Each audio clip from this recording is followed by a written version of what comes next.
পদ্মা আমার মা, ও আমার দুই চোখে দুই জলের ধারা, মেঘনা যমুনা। গঙ্গা আমার মা,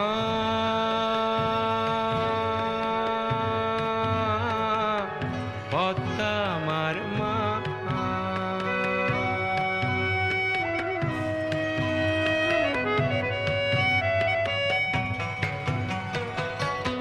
একই আকাশ একই বাতাস, এক হৃদয়ে একই তো শ্বাস।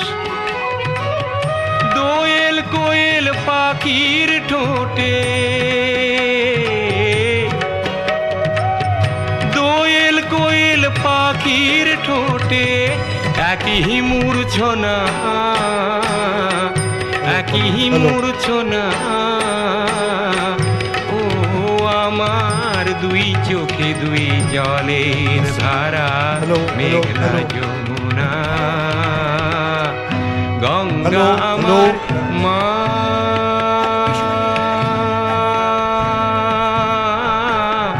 পদ্মা আমার মা।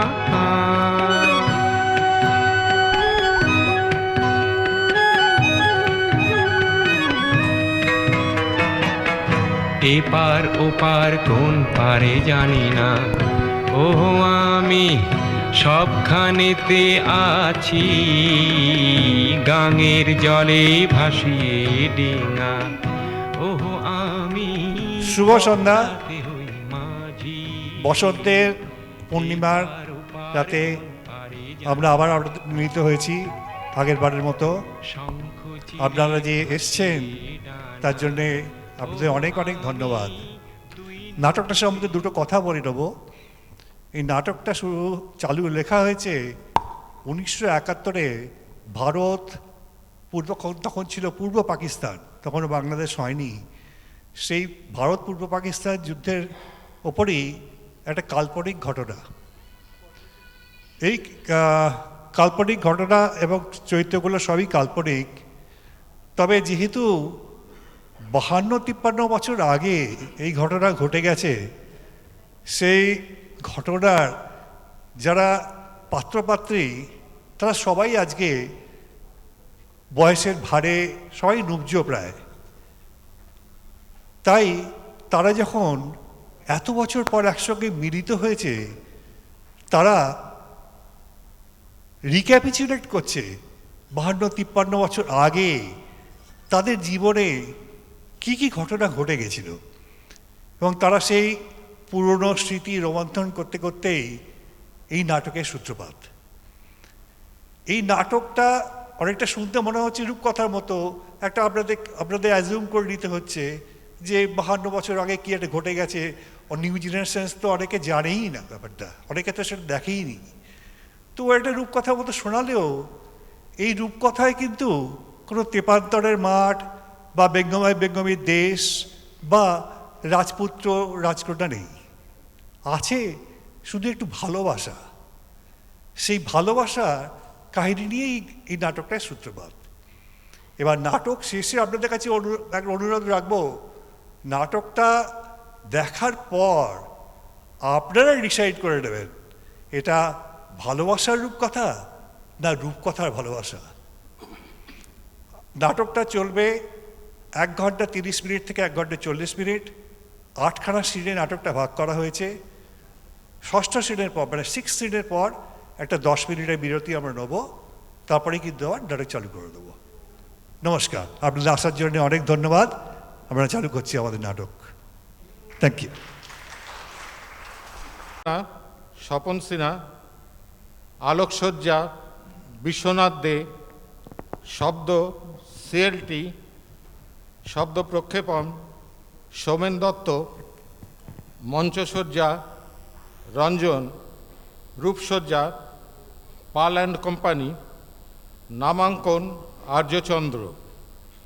বিভিন্ন চরিত্রে রূপদান করেছেন মিলি ভর, সহেলি ব্যানার্জি, দীপান্বিতা সিনহা, অশোক দেবভৌমিক, তাপস ভট্টাচার্য, অতনু মুখার্জি ও স্বপন সিনহা, নেপথ্য কণ্ঠ হানিফা মুকাররম ও অতনু মুখার্জি। কৃতজ্ঞতা স্বীকার। আমরা কৃতজ্ঞ তাপস বিশ্বাস, টুম্পা মণ্ডল, বীক্ষণ ভর, শাখর সব্যবৃন্দ ও আর্যচন্দ্র। সমগ্র অনুষ্ঠান পরিচালনা গোধূলি কালচারাল গ্রুপ। নাট্যানুষ্ঠান অমৃতের সন্তান।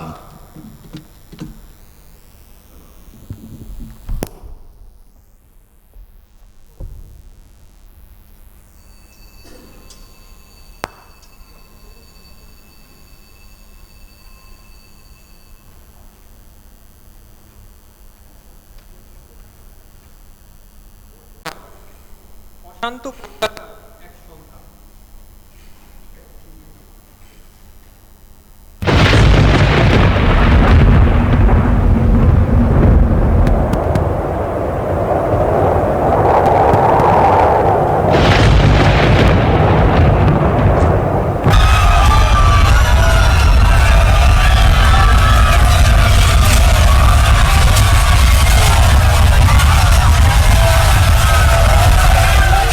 জীবন মরণে সীমানা ছাড়ায় বন্ধু হে আমার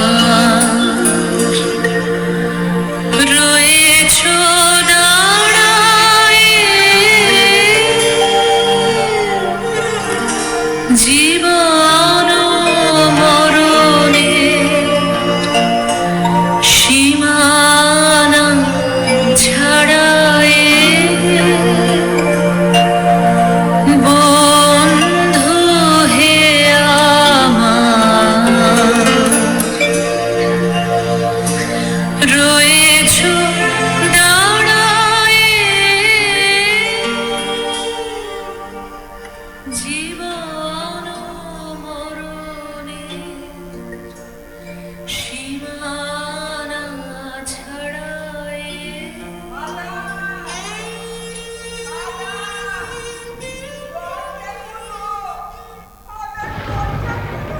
এই দুর্যোগের রাতে কে ডাকে? খোলা আছে,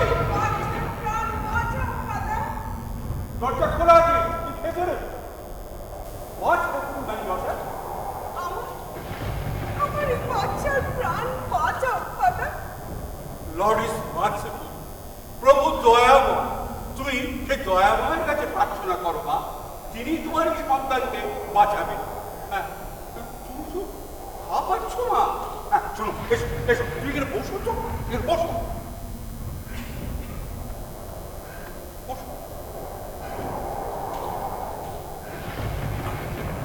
এবার বলো তো কি হয়েছে? আমার হাতে যে সময় নেই ফাদার। বাইরে দাঙ্গা লেগেছে, চারিদিকে খুনোখুনি আর রক্তের স্রোত। আমাকে যে এখনই এখনই আবার ফিরে যেতে হবে ফাদার। তুমি এই শিশুকে না ফাদার, ওকে সব হিংসা থেকে বাঁচিয়ে রেখো। সন্ধ্যা হয়ে গেছে। হ্যাঁ, এই অন্ধকারে এই গোলমালের মাঝে তুমি কোথায় যাবে মা? হ্যাঁ, আর তাছাড়া তুমি কে? আর শিশুরই বা কি পরিচয়? তাছাড়া তুমি তাকে আমার কাছে রেখে চলে যেতেই বা চাইছো কেন? সে কথা আজ নয় ফাদার, আমি তোমায় সব বলবো, কিন্তু আজ নয়। আজকে আমার হাতে যে একদম সময় নেই ফাদার। দাঁড়াও তোমা, তুমি একটু জিজ্ঞে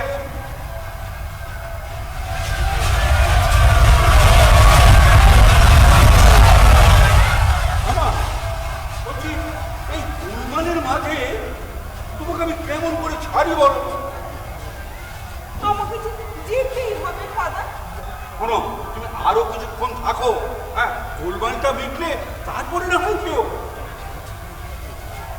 আমার আমার স্বামী যে ওখানে এত ওকেও তো বাঁচাতে হবে। এই নাও ফাদার, এই শিশুকে ধর।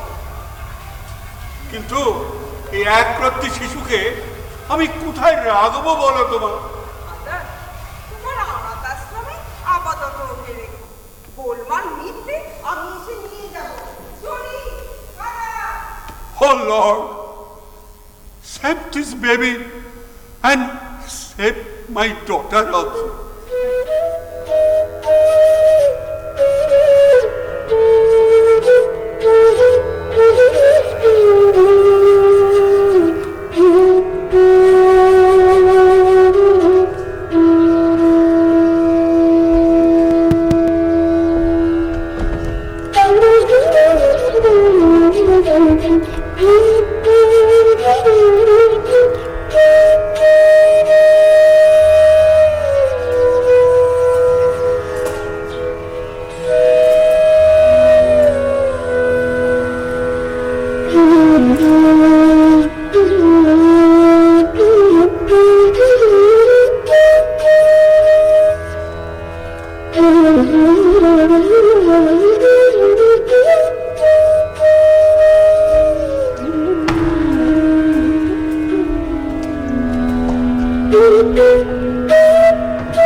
এরপরে অনেকগুলো বছর কেটে গেছে।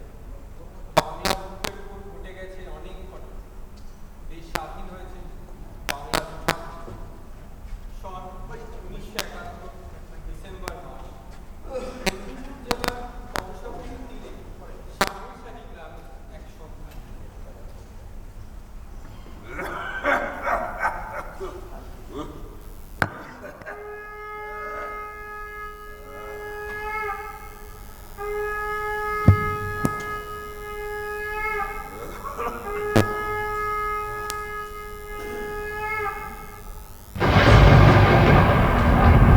হ্যালো,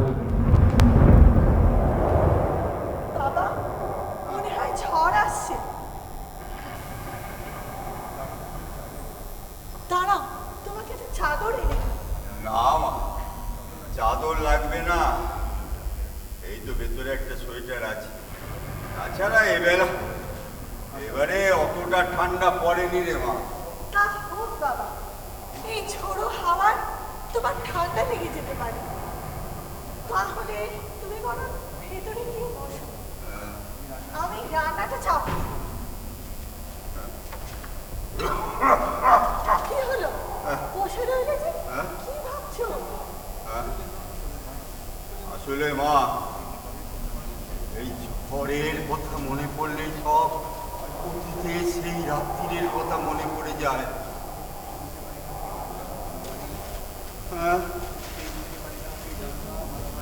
বলতে পারি না রে, সেই দাঙ্গা, মারামারি, কাটাকাটি, রক্ত, কত রক্ত। ওই সব কথা ভেবে কেন কষ্ট পাও তুমি? ভুলে যাও না ওই সব কথা। ভাবো, ওটা একটা দুঃস্বপ্ন ছিল। বলতে চাইলে কি ভোলা যায় রে মা? দাঙ্গা লাগার আগের সেই দিনগুলো স্বপ্নের মতো ছিল। সবাই আমরা একসাথে মিলেমিশে বড় সুখে ছিলাম রে। আসলে সেই দাঙ্গায় তুমি আমার মাকে হারানোর কষ্টটা এখনো ভুলতে পারোনি বাবা। শুধু কি তোর মা? জানিস, কলকাতার আমার স্ত্রীতে আমরা সবাই একসাথে থাকতাম। পরিমল, শশাঙ্ক, সাবিত্রী বোন, নাফিসা দিদি, ওই কি যেন, হ্যাঁ, মনোহর, তারপরে কি যে আনন্দে আমরা থাকতাম। সে কথা তো জানি বাবা, অনেকবার শুনেছি তোমার মুখে।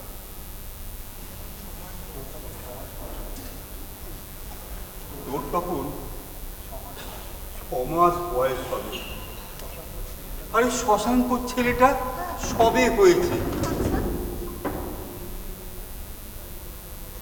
আর ওই পরিমূলের মেয়েটা, হ্যাঁ তখন ওই বছর খানেক বয়স হবে। কি মিষ্টি ছিল মেয়েটা। এই তোদের সকলকে নিয়ে না আমাদের সারা দিন কেটে যেত। কিন্তু সে তো অনেক দিনের কথা, তারপরে তো শুরু হয় সেই সর্বনাশা দাঙ্গা। আচ্ছা বাবা, শশাঙ্ক কাকা, মনোহর কাকা, করিমুল চাচা, হাফিজ চাচা, এদের আর কোনো খবর পাওনি তুমি? কি করে পাবো মা?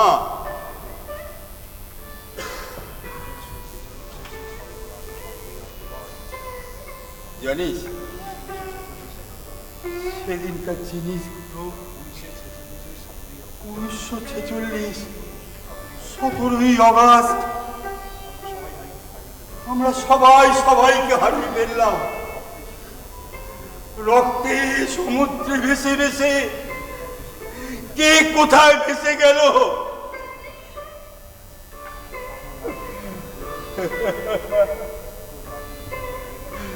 তোর মাকে যখন ওরা মেরে ফেললো তখন তোকে বুকের মধ্যে চাপটে ধরে দৌড়ে দৌড়ে চলে এলাম শিয়ালদা স্টেশনে। তারপর ট্রেনে ধরে চলে এলাম এই গ্রামের বাড়িতে।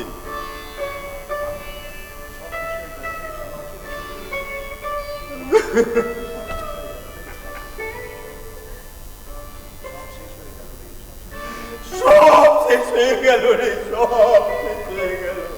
কিচ্ছু শেষ হয়নি বাবা, আমি তো আছি। এবার তুমি একটু চুপ করো, তাহলে আবার তোমার কাশি আরম্ভ হবে। একটু চুপ করো বাবা, এত কথা বলো না। না রে মা, আমায় বলতে দে। বুকের মধ্যে যন্ত্রণা, কষ্ট, সেগুলো একটু বলে স্বস্তি পাই মা। কিন্তু তোমার শরীর বাবা। তারপরে আর একটা সর্বনাশ নেমে এলো। বাংলা আমাদের দুবার হলো। বসলো কাঁটাতারের বেড়া, বাংলা ভাগ হয়ে গেল। সবাই ওই স্মৃতির অতলে ভাসতে ভাসতে কোথায় যে চলে গেলাম।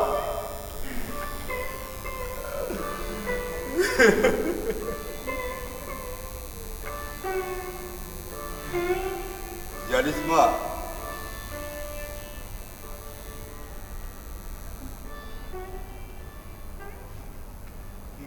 মাঝে মাঝে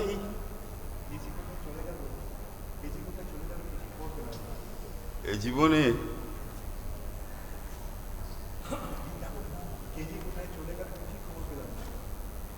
কে যে কোথায় চলে গেল কিচ্ছু খবর পেলাম না, কিচ্ছু খবর পেলাম না।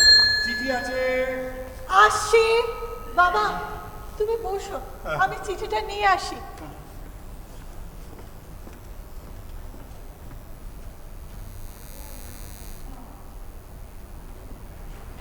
কার চিঠি রে মা?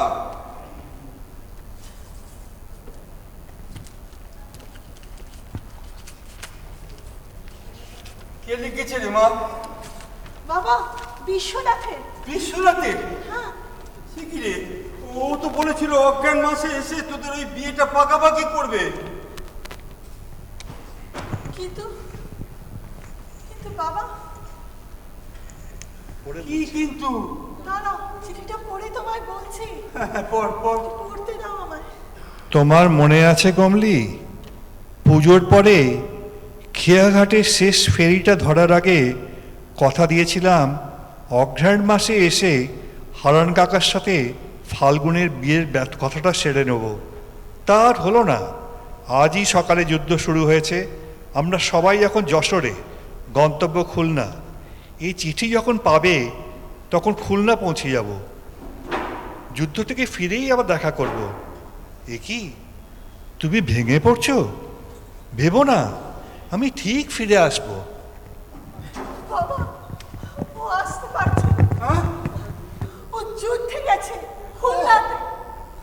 ওই জন্য বলেছিলাম ওসব মিলিটারি টিলিটারি আমার পছন্দ নয়। একটা স্কুল মাস্টার বা সরকারি চাকরি করে কাউকে পছন্দ করতে পারলি না মা?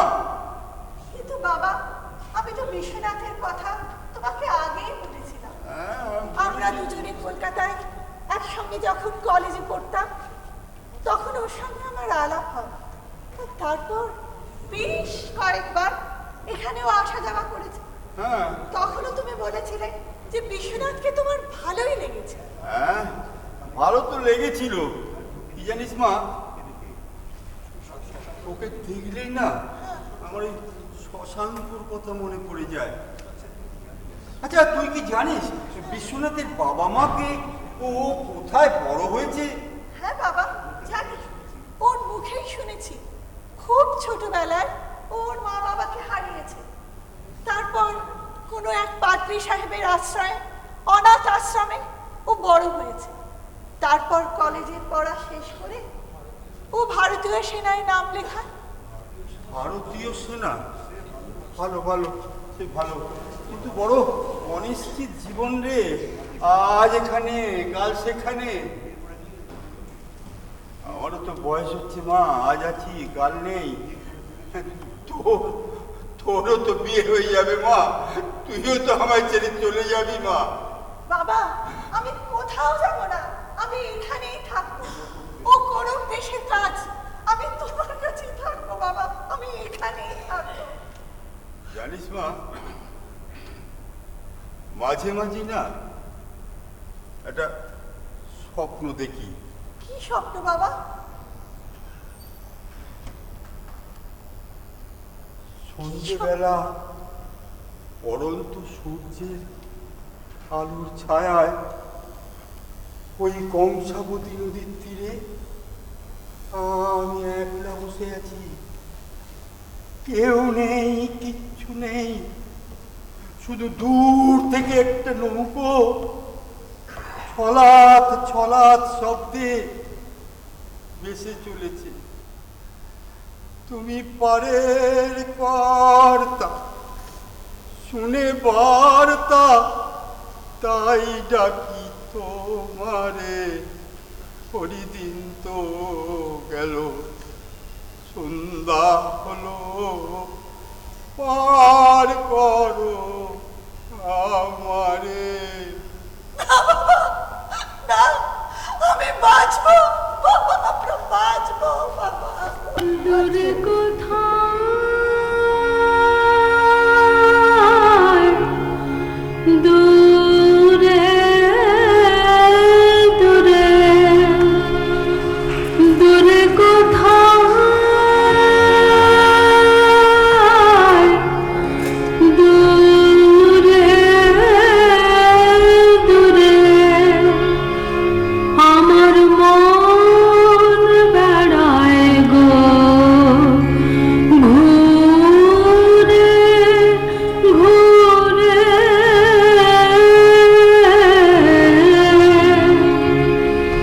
দূরে কোথায়,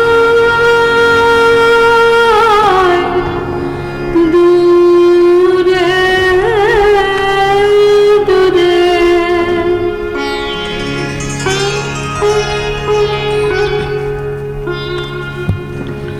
যে বাঁশিতে বাতাস কাঁদে, সেই বাঁশিটির সুরে সুরে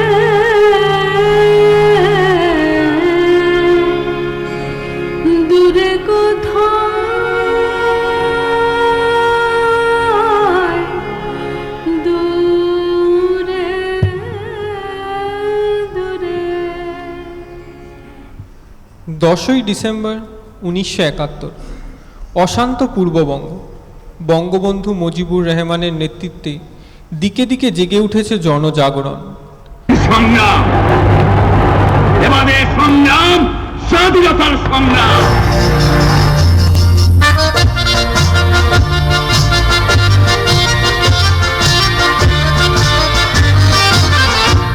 শোনো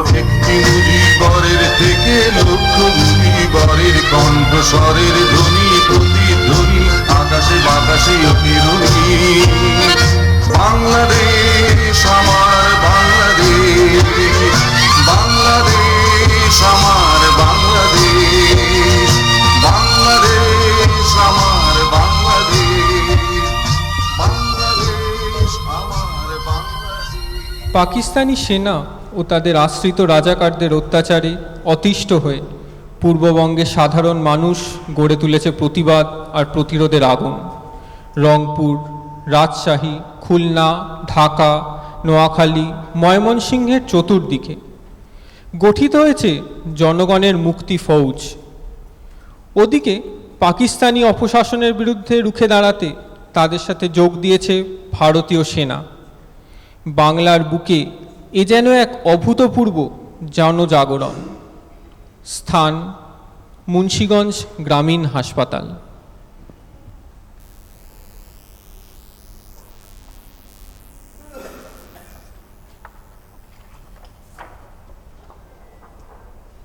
সাহেব, সাহেব, এদিকের কি খবর? একজনকে না অ্যাডমিট করতে হলো, জানো? আচ্ছা আচ্ছা পায়ে ক্যাজুয়ালিটি আছে। আচ্ছা, ডক্টর আব্দুল ভেতরে চেক আপ করছে।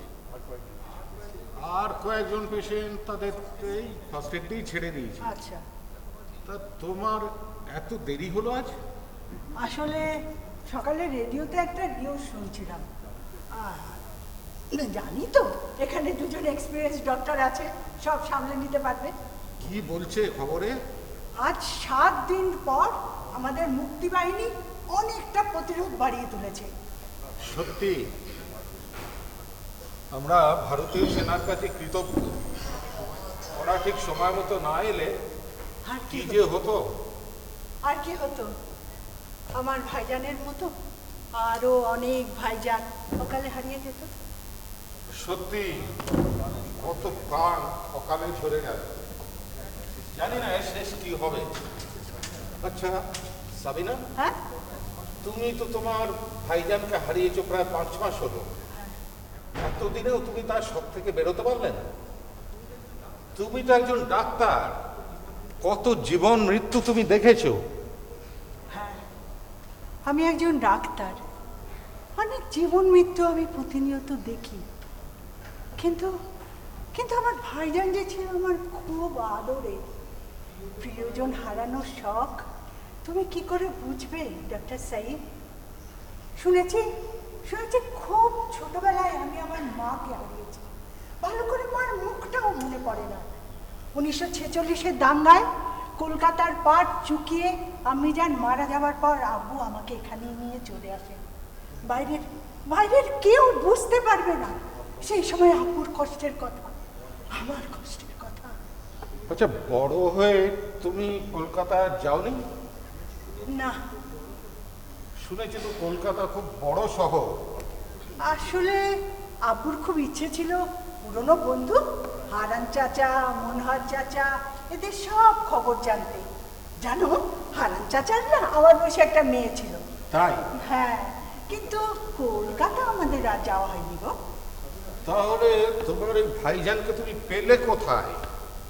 ভাইজানকে আসলে এখানে এসে আমাকে বড় করার জন্য আব্বু আবার শাদি করেন।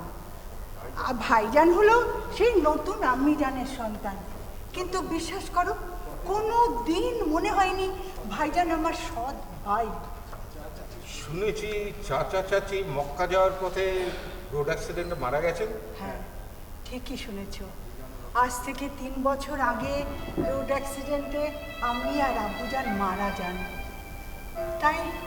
তাই ভাইজানই ছিল আমার একমাত্র আপনজন।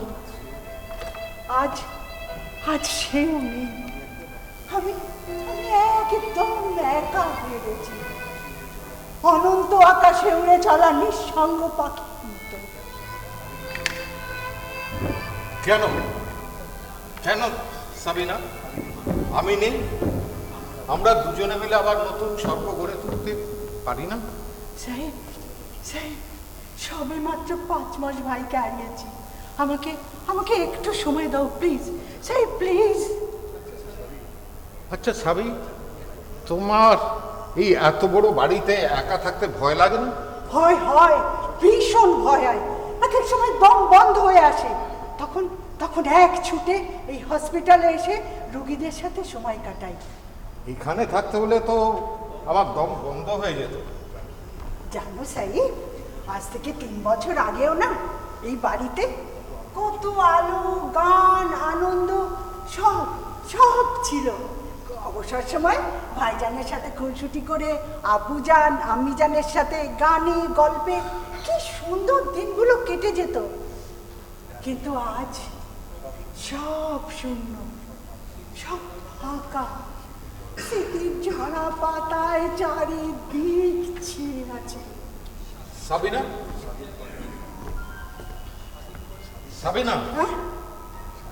স্বাধীন পর কিন্তু আমরা একটা নতুন বাড়িতে গিয়ে থাকবো, আমাদের মনের মতো একটা বাসা।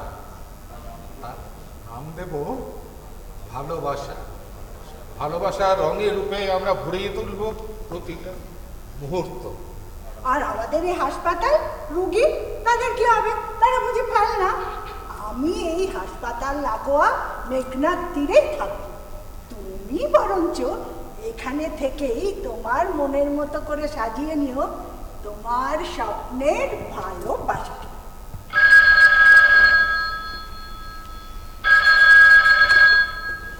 হ্যালো সাবিনা, আমি ঢাকা মেডিকেল কলেজ থেকে ডক্টর চৌধুরী বলছি। স্যার, আপনি? সাবিনা, তুমি এক্ষুনি আমার কাছে চলে এসো। আমি অনেকক্ষণ আগে একটা অ্যাম্বুলেন্স তোমার কাছে পাঠিয়ে দিয়েছি তোমাকে নিয়ে আসার জন্যে। ভেরি আর্জেন্ট, কাম ইমিডিয়েট। কি হয়েছে স্যার? একটা আর্জেন্ট কেস, খুব তাড়াতাড়ি অপারেশন করতে হবে। মাথায় bullet injury, bullet? Critical operation. As a neurosurgeon I need your assistance. Quick, come fast. আমি এক্ষুনি আসছি স্যার। সাহেব সাহেব তুমিও চলো, আমাকে ওটিতে অ্যাসিস্ট করবে। আমি অ্যাম্বুলেন্স ওয়েট করছি, আর তুমি ডক্টর আব্দুলকে বলে বেরিয়ে এসো। কাম কাম ফার্স্ট। ঠিক আছে, তুমি যাও। গ্রামের নওজোয়ান হিন্দু মুসলমান, গ্রামের নওজোয়ান হিন্দু মুসলমান মিলিয়া বাউলা গানার মুর্শিদি গাইতাম আমরা, মিলিয়া বাউলা গানার মুর্শিদি গাইতাম। আগে কি সুন্দর দিন কাটাইতাম আমরা, আগে কি সুন্দর দিন কাটাইতাম, আগে কি সুন্দর দিন কাটাইতাম আমরা, আগে কি সুন্দর দিন কাটাইতাম। গ্রামের নওজোয়ান হিন্দু মুসলমান, গ্রামের নওজোয়ান হিন্দু মুসলমান মিলিয়া বাউলা গানার মুর্শিদি গাইতাম আমরা, মিলিয়া বাউলা গানার মুর্শিদি গাইতাম। আগে কি সুন্দর দিন। আরও কয়েক মাস কেটে গেছে। ইতিমধ্যে 16ই ডিসেম্বর 1971-এ পাকিস্তানি বাহিনী ভারতীয় সেনার কাছে আত্মসমর্পণ করেছে। বঙ্গবন্ধু শেখ মুজিবুর রহমানের নেতৃত্বে নতুন সার্বভৌম রাষ্ট্র বাংলাদেশ এখন শান্ত। স্থান সেই মুন্সিগঞ্জ গ্রামীণ হাসপাতাল। পড়ন্ত শীতের এক সন্ধ্যা।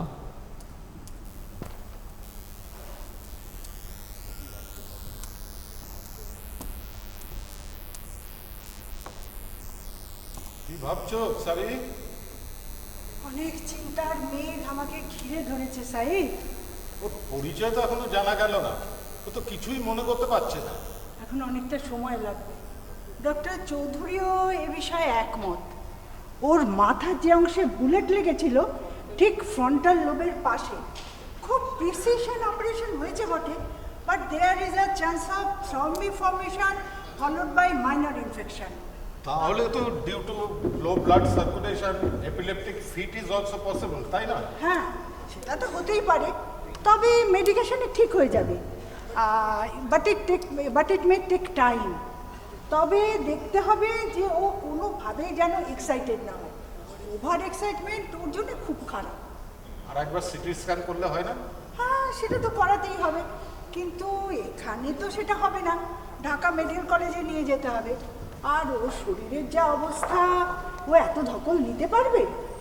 আচ্ছা, এত ক্রিটিক্যাল পেশেন্ট তুমি তোমার কাছে নিয়ে এসে রাখলে কেন? আর তার কারণ অপারেশনের আগে ওটি টেবিলে ওকে দেখে আমি চমকে উঠেছিলাম। ঠিক ঠিক যেন আমার ভাইজান। ওই রকম বয়স, ওই রকম মুখের আদল, ওই রকম চাপ দাড়ি। ডক্টর চৌধুরীকে রিকোয়েস্ট করে ওকে আমি আমার কাছে এনে রাখি। ঠিক ঠিক যেন আমার ভাইজান।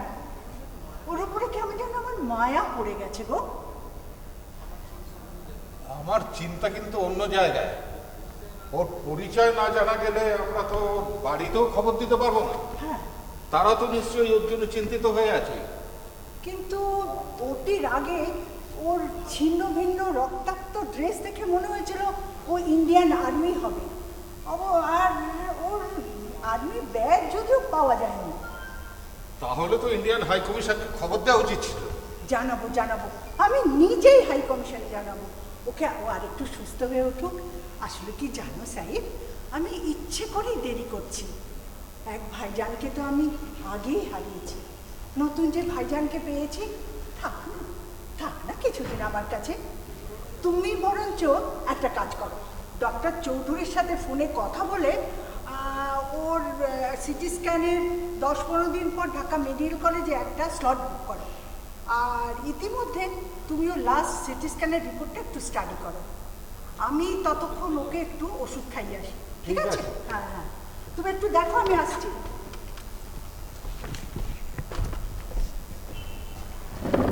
ভাইজান, ওষুধটা খেয়ে নাও তো চট করে। আচ্ছা ডক্টর, আমি কে, আমি এখন কোথায়, আর আর তুমি আমায় পেলে কোথায় ডক্টর? তুমি আমার ভাইজান। তুমি আমার ভাইজান। তুমি আমাকে দিদি বলে ডাকবে, কেমন? আমি ডক্টর সাবিনা। এখন ওষুধটাই খেয়ে নাও তো চট করে। দাও। তুমি আমার দিদি? হ্যাঁ, আমি তোমার সাবিনা দিদি। আচ্ছা সাবিনা দিদি, আমার কি হয়েছিল? আমার কিছু মনে পড়ছে না কেন? আমার তো কোনো দিদি বা বোন ছিল না। আবছা যা মনে পড়ে, কেউ তো কোনোদিন আমাকে ভাই বলে ডাকেনি। তোমার নাম মনে আছে ভাইজান? আমার নাম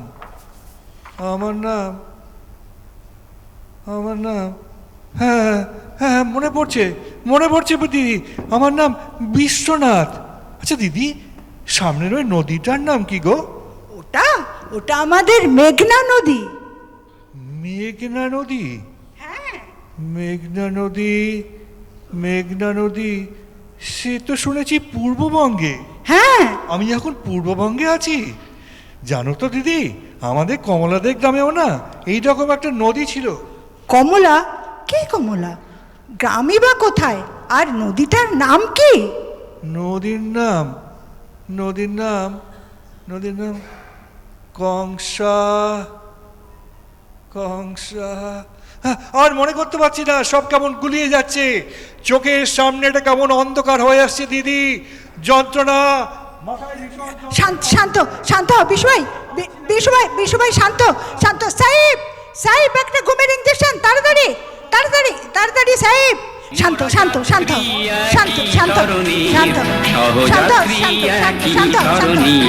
মোরা যাত্রী একই তরণীর, সহযাত্রী একই তরণীর। যদি সংঘাত হয় তবে ধ্বংস হবে গর্ব মোদের প্রগতির। মোরা যাত্রী একই তরণীর, সহযাত্রী একই তরণীর। যদি সংঘাত হয় তবে ধ্বংস হবে গর্ব মোদের প্রগতির।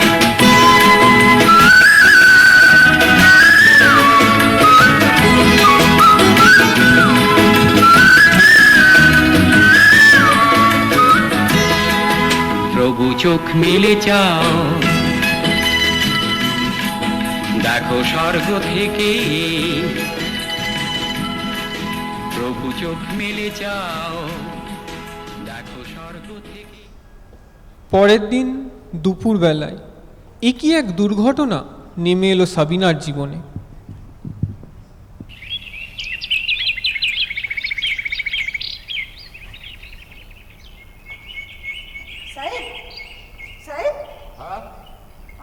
আমি তো আলমকে দেখলাম, ওর পায়ের ইনজুরিটা তো অনেকটা হিল আপ করেছে। আর বেশিরভাগ পেশেন্টকে দেখলাম ডায়রিয়ার পেশেন্ট। এই সময় এই বছরে এত ডায়রিয়ার পেশেন্ট আমি কোনোদিন দেখিনি। মনে হয় ড্রিঙ্কিং ওয়াটার কন্টামিনেটেড হয়ে গেছে। তুমি একটা কাজ করো, তুমি বরঞ্চ আমাদের স্টোরে স্যালাইনের স্টকটা একবার চেক করে নাও। আর যদি মনে করো তাহলে কিছু অর্ডার করে দাও। ঠিক আছে। তুমি বিশু ভাইয়ের খবর নিয়েছো সকালে? না, আমি যখন এসছি তখনও ঘুমাচ্ছিল। হ্যাঁ, এখন তো লাঞ্চের সময় হয়ে গেছে, যাই ওকে ঠিক আছে। খাওয়াতে হবে, প্লাস একটা ইঞ্জেকশনও দিতে হবে। ঠিক আছে, আমি আসছি এখনই। হ্যাঁ,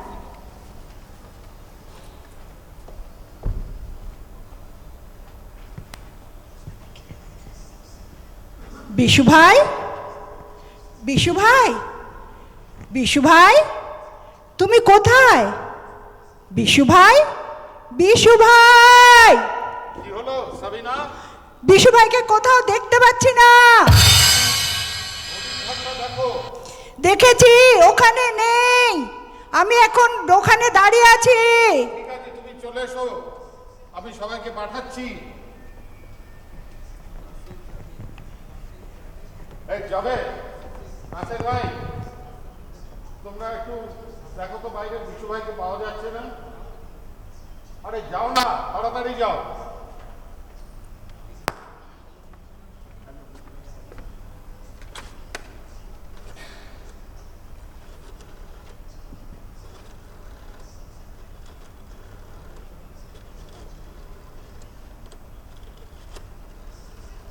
হ্যালো, মুন্সিগঞ্জ ফাঁড়ি, আমি ডক্টর সাইফুদ্দিন বলছি গ্রামীণ হাসপাতাল থেকে। আমাদের একজন পেশেন্ট মিসিং হয়ে গেছে। না না, কোনো ফটো টটো নেই। পায়জামা পাঞ্জাবি পরা, 26-27 বছর বয়স হবে, মুখে চাপ দাড়ি আছে, আর একটা ব্যাপার, মাথায় একটা ব্যান্ডেজ আছে। ঠিক আছে, বিষয়কে কোথাও খুঁজে পাচ্ছি না। তুমি তুমি তুমি একটা কিছু ঠিক করো। আছে, তুমি শান্ত হয়ে বসো। কি করি বলো, কোথাও খুঁজে সমস্ত পাচ্ছি না। প্রবাবল জায়গায় আমি খবর পাঠিয়েছি, কোথায় খুঁজে পাওয়া যাচ্ছে না। জাভেদ তুমি নাসেরকে পাঠিয়েছি, ওরা খুঁজে আনছে। কোথাও পুলিশে খবর দিয়েছি। তুমি বসো এখানে শান্ত হয়ে। থেকে পারো আমার বিশু ভাইকে খুঁজে ঠিক দাও, আছে। আমার বিশু ভাইকে খুঁজে ঠিক আছে, বিশু ভাই এসে যাবে, তুমি এখানে বসো, শান্ত হয়ে বসো।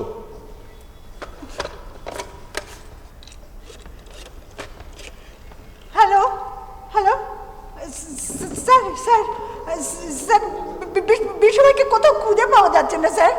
হ্যাঁ হ্যাঁ হ্যাঁ, কালকে ও কিছুটা মেমারি ফিরে এসেছিল। হ্যাঁ, আমার আরও সাবধান হওয়া উচিত ছিল স্যার। স্যার, স্যার, আপনি প্লিজ হাই কমিশন আর ঢাকা পুলিশকে একটু ইনফর্ম করে দিন স্যার।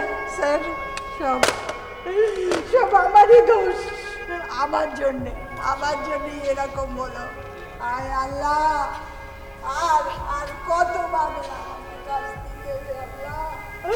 আমার বিশু ভাইকে ফিরিয়ে দাও আল্লাহ, আমার বিশু ভাইকে ফিরিয়ে দাও।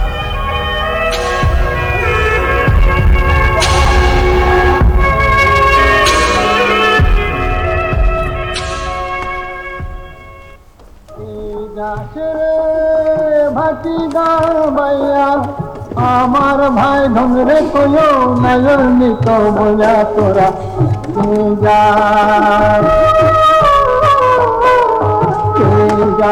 রে হাতি গান বাইয়া, আমার ভাই ধমরে কয়ো নয়র নিত বলা তোরা কে যাস।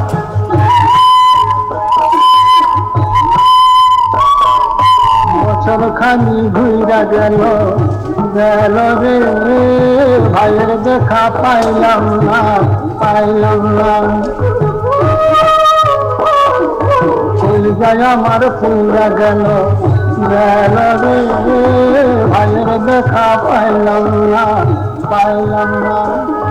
ছিলাম রে কতই আশা লইয়া, আইনা আইলো গেল গেল, রথের মেলা চলা তোরা।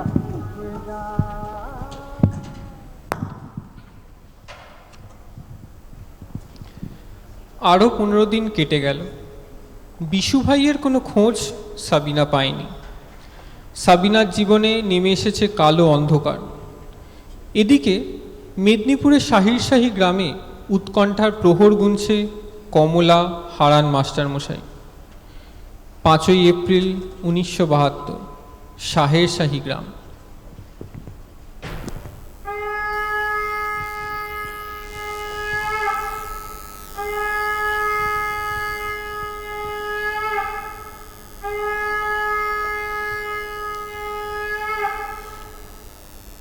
সূর্যি ডোবে আধার হলো, আকাশ হলো কালো, রাখাল বালক ফিরল ঘরে, উড়িয়ে পথের ধুলো। সন্ধ্যা প্রদীপ নিয়ে হাতে দাঁড়িয়ে তুমি তুলসী তলে, দূরের পানে দৃষ্টি মেলে খেয়াঘাটের পথে। প্রিয় তোমায় বলেছিল আসবে ওদিক দিয়ে, দিন ফুরালো মাস ফুরালো, আজও তুমি দাঁড়িয়ে হলো। জানো তুমি কোথায় তোমার প্রিয়? কমলা, কমলা মা, কমলা মা, কোথায় গেলি রে? কমলা, ও বাইরে তাকিয়ে কি দেখছিস মা? ও, তোর কি হয়েছে রে? বাবা, হ্যাঁ, বাবা, মনে হলো আমি যেন বিশ্বনাথের গলা শুনতে পেলাম। হ্যাঁ, ও যেন অনেক দূর থেকে আমায় বলছে ওই খেয়াঘাটের পথ দিয়ে ও আসছে। তাই তো আমি প্রদীপটা তুলে ধরে ওর জন্য অপেক্ষা করছিলাম। বাবা, তুই কি পাগল হয়ে গেলি মা? হ্যাঁ হ্যাঁ, আমি পাগল হয়ে যাচ্ছি, আমি পাগল হয়ে যাচ্ছি। একটু শান্ত হ মা, শান্ত হ। ও বলেছিল বাবা যুদ্ধ শেষ হলে ও আমার কাছে ফিরে আসবে, কিন্তু যুদ্ধ তো কবেই শেষ হয়ে গেছে বাবা, প্রায় 4 মাস হতে চলল। বড় চিন্তা হয় বাবা, বড় চিন্তা হয়। আরে তুই একটু শান্ত হ মা, শান্ত হ। এই তো রেডিওর খবরে শুনলাম অনেক ভারতীয় সৈন্য এখন বাড়িতে ফিরে আসছে। তুই একটু শান্ত হ মা, শান্ত হ, দেখবি ও ঠিক ফিরে আসবে। তুমি একবার কলকাতায় গিয়ে খবর নাও না বাবা। আমি কলকাতায় সেই কত বছর আগে গিয়েছিলাম, আর তাছাড়া আমায় কে দেখাবে বলতো, কি চেনাবে বলতো আমাকে? বড় ভয় হচ্ছে বাবা। সে কোন ছোটবেলায় আমি আমার মাকে হারিয়েছিলাম, মার ভালোবাসা কোনো দিন পাইনি। তারপর নতুন করে আরেক ভালোবাসাকে হারানোর ভয় আমাকে ঘিরে ধরছে বাবা। মনে হচ্ছে আস্তে আস্তে আমি যেন সমুদ্র পাড়ের চোরা বালির নিচে তলিয়ে যাচ্ছে। কেউ আসছে না এগিয়ে আমার হাত ধরে তুলতে, কেউ না। মা, আমি তো আছি মা, তুই একটু শান্ত হ মা, দেখ ঠিক এসে যাবে, বিশ্বনাথ ঠিক এসে যাবে। কিন্তু বাবা, তুমি একবার কলকাতায় ফোর্ট উইলিয়ামে গিয়ে বিশ্বনাথের মেজরের কাছে খবর নাও না বাবা। মা, আমি গেলে একটা মাস্টারকে ওরা পাত্তা দেবে? ও মা, তুই একটু শান্ত হ মা, শান্ত হ, দেখবি ঠিক এসে যাবে। হ্যাঁ, খবরে বলেছে অনেক ভারতীয় সেনা আস্তে আস্তে ফিরে আসছে বাড়িতে। বেশ, তোমাকে যেতে হবে না। হ্যাঁ? আমি কলকাতায় গিয়ে ফোর্ট উইলিয়ামে বিশ্বনাথের মেজরের কাছে ওর খবর নেব। আমি কালকেই যাব। ও মা, মা, আপনারা? আচ্ছা, আপনি কি হারান মাস্টার মশাই? হ্যাঁ, খেয়াঘাটের পাশে ওই মুদির দোকান থেকে তো এই বাড়িটাই দেখালো। হ্যাঁ, আমি এইখানকার মাস্টার হারান মণ্ডল।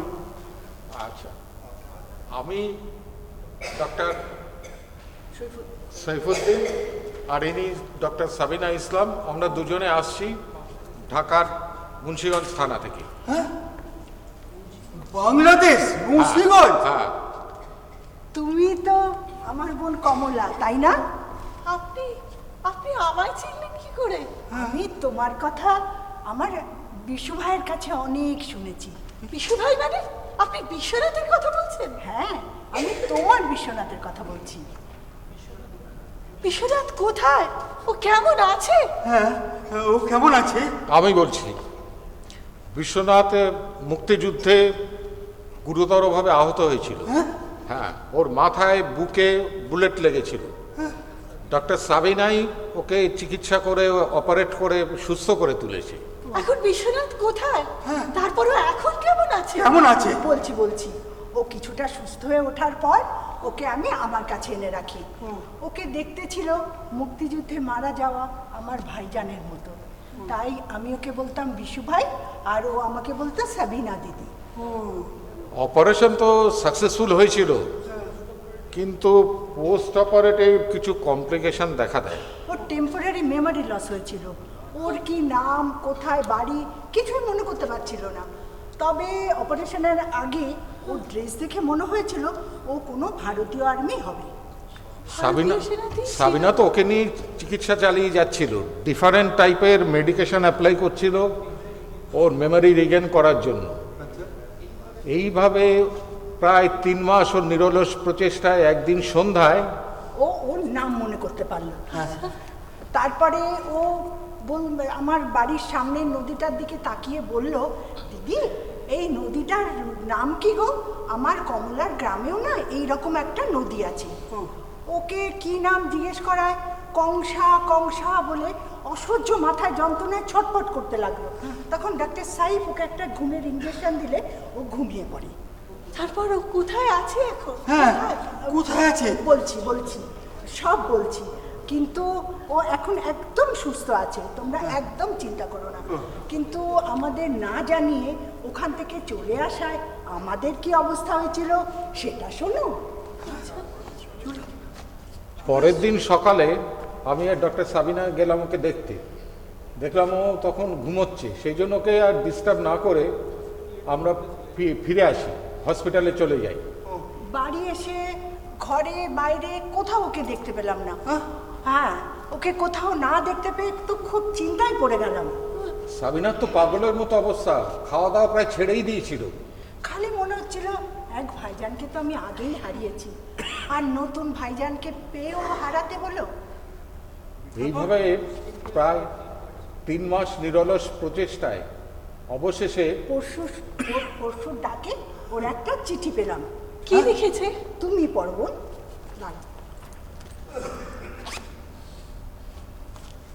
তুমি পড়ো, আমি ততক্ষণ হারু চাচার সাথে একটু কথা বলি, কেমন? তুমি বরং একটু হারান চাচার সাথে কথা বলো, আমি ততক্ষণ বসি। হ্যাঁ, জানো চাচা, তোমার নামটা না আমার খুব চেনা চেনা লাগছিল। তাই নাকি? হ্যাঁ, আব্বুর কাছে তোমার এই নামটা আমি অনেকবার শুনেছি। আচ্ছা, তোমরা কি আমার স্ট্রিটে থাকতে গো? করিমুল ইসলাম বলে কাউকে চেনো? হ্যাঁ, করিমুল তো আমার বন্ধু ছিল। আমরা তো ওই কলকাতার আমার স্ট্রিটে অনেক দিন ছিলাম। আচ্ছা, তুমি কি করে জানলে? করিমুল ইসলাম আমার বাবা ছিলেন চাচা। আজ 3 বছর হলো রোড অ্যাক্সিডেন্টে উনি মারা যান।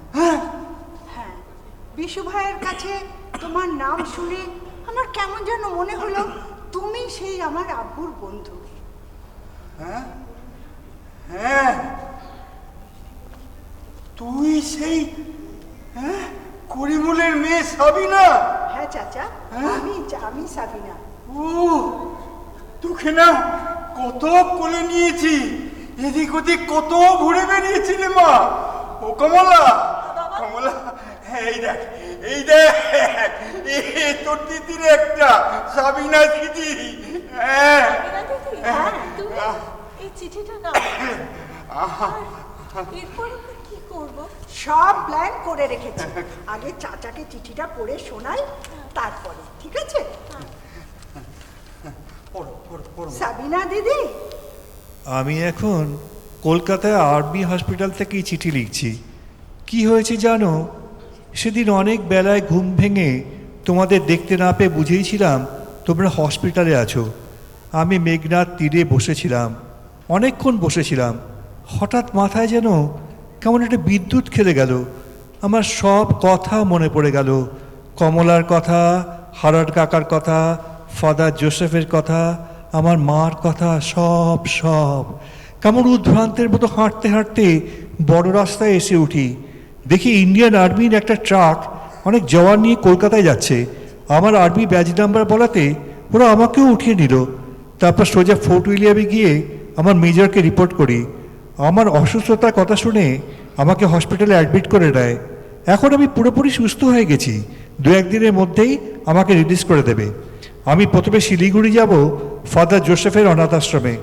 ফাদারের ব্লেসিংস নিয়ে মেদিনীপুর জেলায় কংসাবতী নদীর তীরে সাহেবশাহী গ্রামে হারান মাস্টারমশাইয়ের কাছ থেকে কমলার হাত ভিক্ষে করে নেব, আর তারপরে কমলাকে নিয়ে তোমার কাছে দেখা করতে যাব। কমলাকে এখনই কিছু জানাচ্ছি না, একেবারে সারপ্রাইজ দেবো। ইতি তোমার বিশু ভাই। আচ্ছা সাবিনা দিদি, হ্যাঁ তাহলে বিশু না ফেরা পর্যন্ত তোমরা আমাদের বাড়িতেই থেকে যাও না?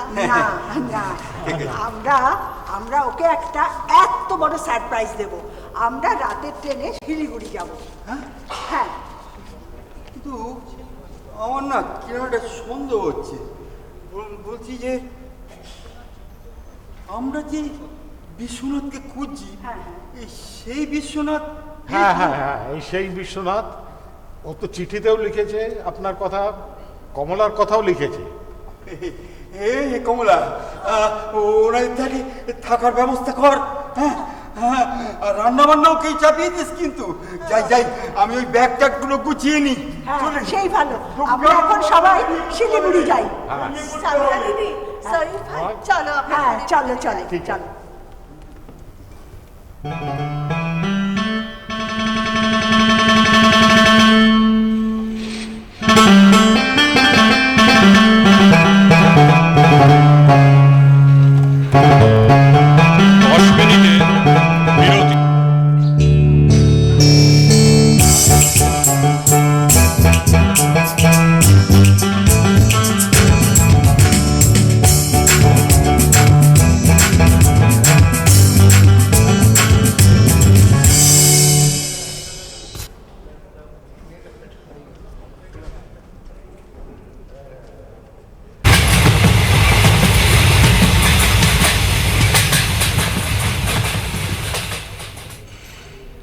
এপ্রিল 1972, শিলিগুড়িতে ফাদার জোসেফের অনাথ আশ্রম, সন্ধ্যাবেলা।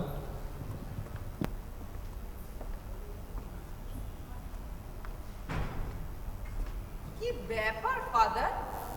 কি ভাবছো? ফাদার শুনতে পাচ্ছ? তুমি কি এত ভাবছো ফাদার? আমার কথার কোনো জবাব দিলে না। ও নাসির বাবন, তুমি কি আমাকে কিছু বলছিলে? কিরকম অন্যমনস্ক লাগছে তোমার। আজ ইভিনিং প্রেয়ার থেকে তুমি তাড়াতাড়ি ফিরে এলে। এরকম অশান্ত অন্যমনস্ক তো তোমায় আগে কোনোদিন দেখিনি। বড় চিন্তা হচ্ছে বোন। কিসের এত চিন্তা ফাদার? তোমার চিন্তা হয় না? আজ কতদিন হলো বিশ্বনাথের না পেলাম কোনো খবর, না পেলাম কোনো চিঠি।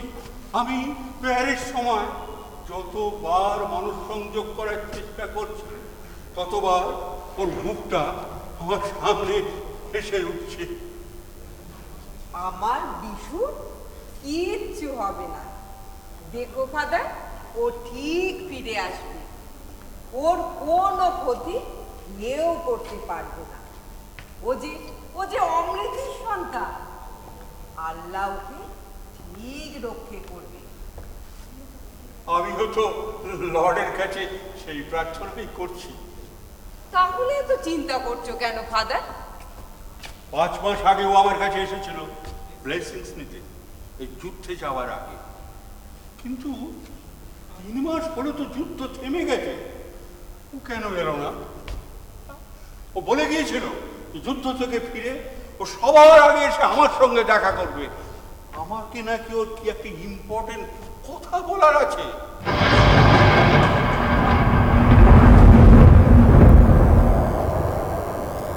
ঝড় এসেছে, ঝড় এসেছে। পিটার, পিটার, বাচ্চাদের কাঁচের জানলাগুলো তাড়াতাড়ি বন্ধ করে দে। ঝড় এসেছে, ঝড় এসেছে, ঝড় এসেছে। কত বছর আগে এরকমই একটা ঝড়ের রাতে তুমি বিশ্বনাথকে নিয়ে আমার কাছে এসেছিলে, মনে আছে তোমার? সে রাতের কথা আমি ভুলে থাকতে চাই ফাদার, আমাকে মনে করতে বলো না। সেদিন কি ঘটেছিল তুমি আমাকে কোনোদিন কিছু বলনি, আমিও তোমার কাছে জানতে চাই। সেদিন তোমার করুণা ভরা ভয়ার্থ মুখটা আজও আমার মনে পড়ে। সেদিন সেদিন তোমাকে দেখে আমার কষ্ট হয়েছিল, কিন্তু আজ পর্যন্ত একটা প্রশ্ন আমার মনের মধ্যে রয়ে গেছে, যার উত্তর আমি আজও পাই। কিসের উত্তর ফাদার? কে এই বিশ্বনাথ? বিশ্বনাথের পরিচয় কি? বিশ্বনাথকে তুমি সন্তান স্নেহে বড় করে তুলেছ। একজন মা যেমন তার সমস্ত মায়া, মমতা, স্নেহ, ভালোবাসা দিয়ে তাকে বড় করে তোলে, কিন্তু একটা জিনিস আমি জানি, বিশ্বনাথ তোমার সন্তান নয়। সেটা ওর নাম বিশ্বনাথ থেকে, এ নাম তো হিন্দুদের হয়। তাহলে বলছো ফাদার, বসো।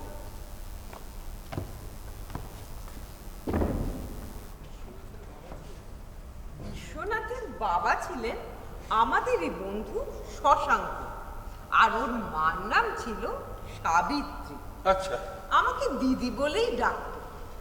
জানো, আমরা মানে আমি, আমার স্বামী হাফিজ, পরিমুল ভাই, হারান মাস্টার, মনোহর ভাইয়া, শশাঙ্ক ভাই কলকাতায় সকলে মিলে একটা ভাড়া বাড়িতে একসাথেই থাকতাম।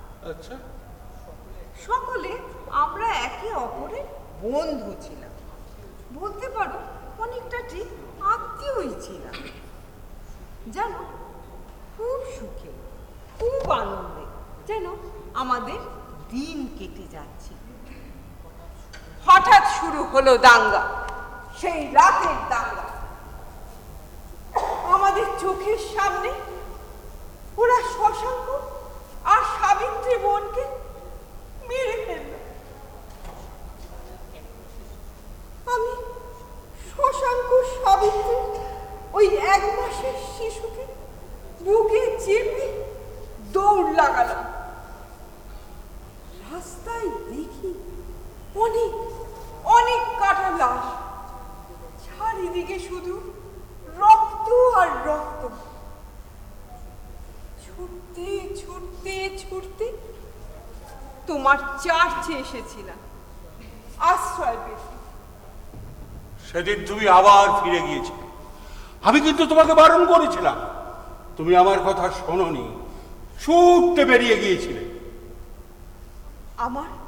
আমার স্বামীকে বাঁচানোর তাগিদ ছিল, কিন্তু কিন্তু গিয়ে দেখি ততক্ষণে সব শেষ হয়ে গেছে। চারিদিকে ছড়িয়ে রয়েছে অনেক অনেক মৃতদেহ। আমার স্বামী হাফিজের, করিমুল ভাইয়ের বউয়ের, হারান মাস্টারের বউয়ের, এরকম কত পরিচিত জনের। জানো, চেনাশোনা কাউকে খুঁজে পেলাম না। আমি আর ওখানে দাঁড়াইনি, আবার দৌড় দৌড় দৌড় সোজা তোমার কাছে। হ্যাঁ, আমার বেশ মনে আছে, অনেক রাত্রে তুমি ফিরে এসেছো। তোমার ভয়ার্থ মুখটা দেখে আমার আর বুঝতে কোনো বাকি ছিল না যে অঘটন যা ঘটবার অনেক ঘটে গেছে, কিন্তু ভয়ে তোমাকে আমি কোনো প্রশ্ন করিনি। সেদিনকে বলার মতন অবস্থায় আমিও ছিলাম না। শুধু মনে মনে ঠিক করে নিয়েছিলাম শশাঙ্ক সাবিত্রীর ওই ছোট্ট 1 মাসের শিশুকে আমি বড় করে তুলব। আচ্ছা, ওর এই বিশ্বনাথ নামটা কি তাহলে তুমি দিয়েছিলে? হ্যাঁ, বারাণসী বাবা বিশ্বনাথের বড় ভক্ত ছিল আমার ওই সাবিত্রী, তাই ওর নাম রেখেছিলাম বিশ্বনাথ। এবার আমি সমস্ত ব্যাপারটা বুঝতে পারলাম। তারপর থেকে তো কত বছর কেটে গেছে, সে রাতে আর সবাই কে কোথায় ছিটকে চলে গেল তার আর কোনো খবরই পেলাম না। খবর কি করে পাবে গো? কলকাতায় গন্ডগোল বাড়তে শুরু করলো। আমি গভর্নমেন্টের সাহায্য নিয়ে আশ্রমের সবাইকে নিয়ে এই শিলিগুড়িতে চলে এলাম। হ্যাঁ, তারপর তো আমি আর কলকাতায় যাইনি। তাই তো। আচ্ছা, একটা কথা বল, তুমি কি বিশ্বনাথকে তার মা বাবার আসল পরিচয়টা জানিয়েছো? মানে ওকে কখনো বলেছো কিছু? না ফাদার, ও কষ্ট পাবে বলে কোনো দিন তা বলিনি। ও শুধু জানে আশ্রমে আর সকলের মতো ও একজন অনাথ। ছোটবেলায় ওর বাবা মাকে হারিয়েছে, এর বেশি কিছু না।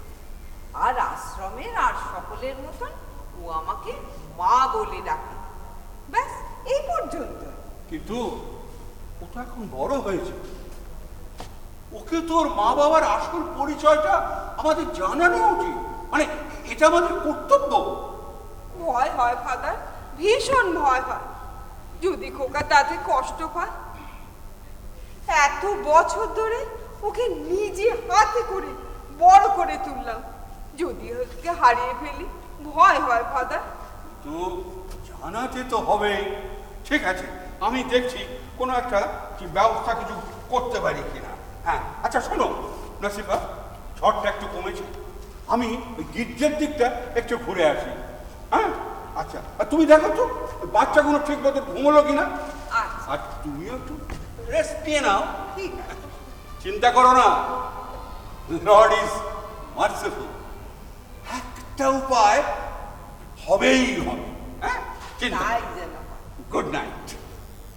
আলোকের ঝর্ণা ধারায় ধুইয়ে দাও আপনাকে লুকিয়ে রাখা ধুলার ঢাকা, ধুইয়ে দাও আলোকের ঝর্ণা ধারায় ধুইয়ে দাও।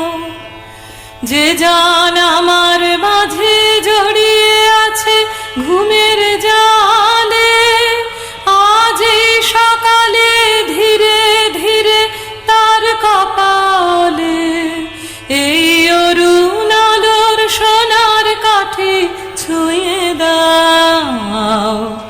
বিশ্বর হৃদয় হতে ধাওয়া আলোয় পাগল প্রভাত হাওয়া, সেই হাওয়াতে হৃদয় আমার নুইয়ে দাও। আলোকের ঝর্ণা ধারায় ধুইয়ে দাও। পরের দিন সকালবেলায় নাফিসার জীবনে এলো এক নতুন চমক। যেতে যেতে একলা পথে নিবেছে মোর বাতি, যেতে যেতে একলা পথে নিবেছে মোর বাতি। ঝড় এসেছে ওরে ওরে, ঝড় এসেছে ওরে এবার, ঝড়কে পেলেম সাথী। যেতে যেতে একলা পথে নিবেছে মোর বাতি, যেতে যেতে একলা। Good morning my sir. এত সকালে তুমি কি করে এলে? এখন তো কোনো ট্রেন নেই বাবা। তোমাকে দেখে কেমন জানি লাগছে। তুমি ভালো আছো তো? বড় ক্লান্ত লাগছে ফাদার, এসো আমি ভীষণ ক্লান্ত। এসো এসো এসো এসো, তুমি এই সোফাটায় বসো তো, বসো। আমি নাসিফাকে খবর দিচ্ছি। বসো, এখানে বসো, বসো। নাসিফা, নাসিফা বোন, নাসিফা, দেখো দেখো দেখো, কে এসেছে? কে এসেছে ফাদার? খোকা, খোকা তুই কখন এলি বাবা? কিরে, কেমন যেন লাগছে তোকে, কথা বলতে বলছিস না কেন বাবা? জানো ফাদার, আমার সাথে ঝড়ের কেমন যেন একটা সম্পর্ক গড়ে উঠেছে। সেই কোন ছোটবেলায় এক ঝড়ের রাতে তোমার আশ্রয় পেয়েছিলাম।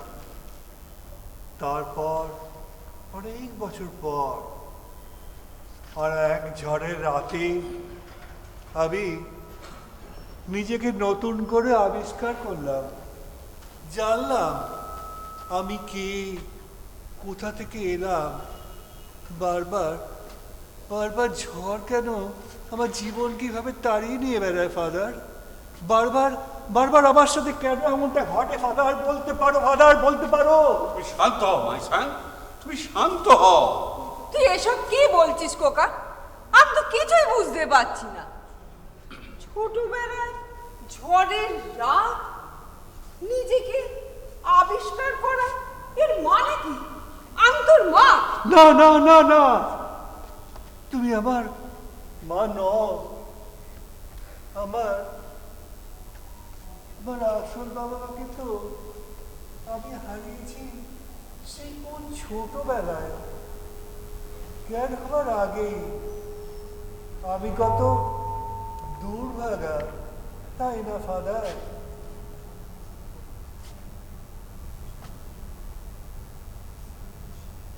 তুই একটু শান্ত হয়ে বস খোকা। কেন কেন কেন এতদিন বলনি আমার পরিচয়, আমার বাবা মার পরিচয়? সব বলবো খোকা, একদিন সব বলবো। আর কিচ্ছু বলার দরকার নেই মা, আর কিচ্ছু দরকার নেই। আমি সব জেনে গেছি। সব কথা তুই জানিস না খোকা, হয়তো ভুল বুঝছিস। ভুল আমি বুঝছি না মা। জানো, কালকে রাতে ঝড়ের মাঝেই আমি এখানে এসে পৌঁছই। দেখি তোমরা ঘরের মধ্যে কথাবার্তা বলছিলে আমাকে নিয়ে, আমার অতীতকে নিয়ে। আমি বাইরে দাঁড়িয়ে সব শুনতে পেলাম। দেখলাম আমার চোখের সামনে আমার জীবনের সমস্ত খাতাখানাকে তোমরা মেলে ধরেছ। এই আশ্রমের দেওয়ালে দেওয়ালে অঙ্গারের কালো গভীর অক্ষরে লেখা আমার জীবনের 26টা বছর। মা, কি সেই জীবন যার প্রতিটা পাতায় শুধু বঞ্চনার বঞ্চনায় ভরা। ওই অন্ধকারেও আশ্চর্য স্পষ্ট আমি একে একে পার হয়ে যেতে দেখলাম আমার শৈশব, কৈশোর, যৌবন। কেন কেন এতদিন গোপন রেখেছিলে আমার এই পরিচয়? কেন বলো রে আগে? তুমি শান্ত হও বাবা। কি করে শান্ত হব বলতে পারো ফাদার? মা, চুপ করে থেকো না, কিছু তো বলো। সত্যি কথাটা জানলে তুই কষ্ট পেতিস খোকা। কষ্ট? তোকে কষ্ট দিতে চাইনি বাবা। যার জীবনের পথ চলা শুরুই কষ্টের মধ্যে দিয়ে, সে আবার নতুন করে কি কষ্ট পাবে মা? জানো, আমি যেন ঠিক সেই যাযাবর, মরুভূমিতেই জন্ম, মরুভূমিতেই পথ চলা, আর একদিন ক্লান্ত পায় পথ চলতে চলতে মরুভূমির বুকে মৃত্যুর কোলে ঢলে পড়া। এসব কথা বলতে নেই খোকা, এসব কথা বলতে নেই। আমি তোকে নিজে হাতে করে বড় করে তুলেছি। সে কথা তো জানি মা, আমি তোর মা। যে কথা জানি মা, তার সেই কারণেই জানো ফাদার, সেই কারণেই কালকে সব কথা শোনার পর তোমাদের সামনে এসে দাঁড়াতে পারিনি। বুক ভরা কান্না নিয়ে আমি ছুটতে চলে গিয়েছিলাম আমাদের ড্রাইভার পিটার, ওর ঘরে শুয়ে পড়েছিলাম। জানো, সারা রাত একটু ঘুমোতে পারিনি, বুকের মধ্যে একটা অসহ্য যন্ত্রণা অনুভব করেছি। তবে আর একটা জিনিসও অনুভব করলাম, জানো, যে জন্ম দেয় সে তো মা বটেই, কিন্তু যে তাকে নিরলস প্রচেষ্টায় কোলে পিঠে করে বড় করে তোলে, সেও মাতৃত্বের দাবিদার। তাই তো তোমাকে এত ভালোবাসি মা, আমিও যে ভালোবাসা কাঙাল। চল মাই সান, তোমার রাগটা তাহলে কমেছে? হ্যাঁ, রাগ নয় ফাদার, রাগ নয়, একটা অস্ফুট কান্না আর যন্ত্রণার অভিমান বুকের মধ্যে চেপে বসেছিল। তবে মা, কালকে রাত্রিরে তুমি তোমাদের কলকাতা বাসা বাড়ির যাদের যাদের কথা বলছিলে তাদের কারুর না কারুর সাথে তোমার দেখা করিয়ে দেবই। ঠিক আছে বাবা, তুই এখন ঘরে গিয়ে বিশ্রাম নে। কাল সারা রাত তো তোর ভালো করে ঘুম হয়নি বাবা। আগে বলো, আমার আশ্রমে ছোট্ট বন্ধুরা কেমন আছে? ঝুমি, সোমা, রাখাল, ওরা সব কোথায়? জানিস, ওরা না আর ওদের মধ্যে নেই রে খোকা। কেন, কি হয়েছে? চঞ্চল অশান্ত বাচ্চার দল কেমন যেন শান্ত হয়ে গেছে শুধু তোর চিন্তায়। যুদ্ধ কবে থেমে গেছে, অথচ তোর ফেরার কোনো সময় নেই। জানিস, এই কদিন না আমাদের মতন ওরাও ভীষণ উৎকণ্ঠায় কাটিয়েছে। আচ্ছা খোকা, বলতো তোর ফিরতে এত দেরি হলো কেন? সে কথা পরে বলবো মা, সে কথা পরে বলবো। আগে আমার বন্ধুদের সাথে দেখা করে আসি, খেলা করে আসি, তারপরে এসে সব বলবো। এখন চলি ফাদার, আমি চলি। যাও যাও যাও যাও যাও। ঝুমি, সোমা, রাখাল, তোরা কোথায়? আমি এসে গেছি। যাক বাবা, বাঁচা গেল।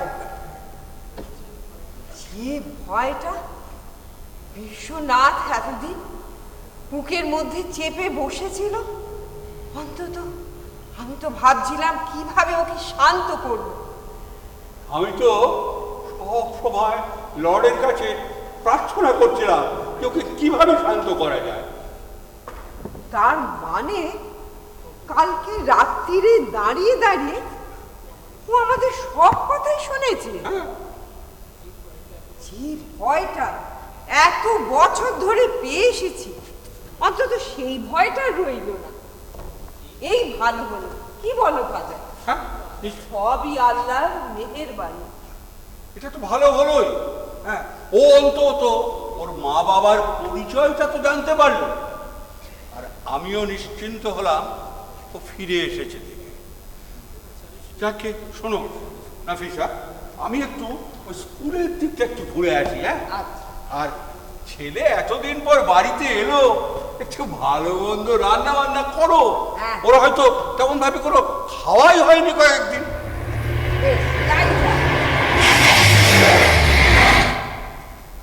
এত সকালে কে আবার এলো? বিশু ভাই, বিশু ভাই, বিশু ভাই। কে? ভেতরে এসো। আপনি কি ফাদার জোসেফ? হ্যাঁ, কিন্তু তোমাদের তো আমি চিনতে পারলাম না, মানে কোনোদিন দেখিনি তো। না, আমাদের দেখবেন না, আমরা আছি মুন্সিগঞ্জ, বাংলাদেশ থেকে। আমি হচ্ছি ওখানকার হসপিটালের ডক্টর, আর ইনি হচ্ছেন ডক্টর সাবিনা ইসলাম। আর উনি হচ্ছেন মেদিনীপুর শাহের গ্রামের মাস্টারমশাই শ্রী হারান মণ্ডল। আচ্ছা, নমস্কার মাস্টার। আর ইনি হচ্ছেন ওনার মেয়ে। আচ্ছা, কমলা, আর তুমি সাবিনা ইসলাম? হ্যাঁ চাচি। তোমাদের নামটা যেন খুব চেনা চেনা লাগছে। চেনা চেনা লাগছে? আচ্ছা হারান মাস্টার, আচ্ছা মাস্টার মশাই, হ্যাঁ, আপনি কি কখনো কলকাতার আমার স্ট্রিটে থাকতেন? হ্যাঁ হ্যাঁ, তো অনেক বছর আগে আমরা থাকতাম সেই আমার স্ট্রিটে। হারান মাস্টার, হ্যাঁ। তুমি আমায় চিনতে পারলে না? তোমার বউ প্রতিমা তো আমাকে দিদি বলে ডাকতো, আর কমলা তো তখন ওই বছর খানেকের হবে। ও মা, তুমি সেই নাফিসা দিদি? চিনতে পেরেছে তাহলে? তোমায় কি বলা যায়, কেউ ভুলতে পারবে তোমাকে? বেশ, আচ্ছা, তুমি এখানে এলে কি করে বলো তো? আমি তো সেই এখানেই আছি, অনেক দিন ধরে এখানেই আছি। হ্যাঁ, তো কিভাবে এলে তুমি এখানে? সে অনেক কথা জানো। আচ্ছা হ্যাঁ, তুমি ওই সাবিনাকে চিনতে পারছো কি? ও তো আমাদের, হ্যাঁ, ও তো ওই করিমুলের মেয়ে। ও সাবিনা, তুই? হ্যাঁ চাচি। তুই এত বড় হয়ে গেছিস? জানো ফাদার, কাল রাত্রে তোমায় বলছিলাম না আমার সেই কলকাতার ভাড়া বাড়ির কথা। জানো, এরা সকলে আমার খুব আপনজন, খুব কাছের মানুষ। তোমাকে কালকেই আমি বলেছি, লর্ড ইজ মার্সিফুল, উপায় একটা হবে। যাকে শোনো, তুমি তো তোমার আপনজনদের সব পেয়ে গেলে, এদেরকে নিয়ে তুমি একটু আনন্দ টানন্দ করো। আমি না একটু স্কুলের দিকটা দেখে আসি, বুঝেছো? হ্যাঁ, তোমরা কথাবার্তা বলো, আমি আসছি। কি ডাক্তার সৈফুদ্দিন যাবে নাকি আমার স্কুল দেখতে? চলুন ফাদার। চলো চলো চলো চলো চলো চলো। আচ্ছা, বিশু ভাই কি এসছে? ও এখন কোথায় গো? বিশু ভাই কি এখন পাবি রে? জানিস, কাল রাত্রিরে কত মাস পরে বিশু ফিরে এসেছে, জানিস? আর আজকে তারপরে শোনো, এইখানে সব এসে বসো। হ্যাঁ হ্যাঁ হ্যাঁ, ঠিক আছে, আমরা এখানে বসি। তুমি তারপরে বলো তুমি কি করে এখানে এলে, কি হলো বলো। বসো। আগামী মাসটা তুমিও জানো, তুমি তো কমলাকে নিয়ে সেই দাঙ্গায় ছুটতে ছুটতে চলে গেলে, আর এখানে দাঙ্গাতে চারিদিকে মারামারি আর কাটাকাটি। আমি ওই ছোট্ট বিশ্বনাথকে বুকে চেপে দৌড়তে দৌড়তে এই চার্চে এসে পৌঁছল, এই ফাদারের কাছে। তারপর থেকে তো আমরা এখানেই আছি। এখানে থেকে আশ্রমে আর সকলের মতো বিশ্বনাথ আসলে আস্তে আস্তে পড়াশোনা শিখে বড় হতে থাকে। পড়াশোনা শেষ করে তারপরেও সেনাবাহিনীতে যোগ দেয়। তারপরে কত দিন হয়ে গেছে জানো, বিশুর আর কোনো খবর পাই না। আর কাল রাত্রিরে কত মাস পরে বিশু আবার ফিরে এসেছে।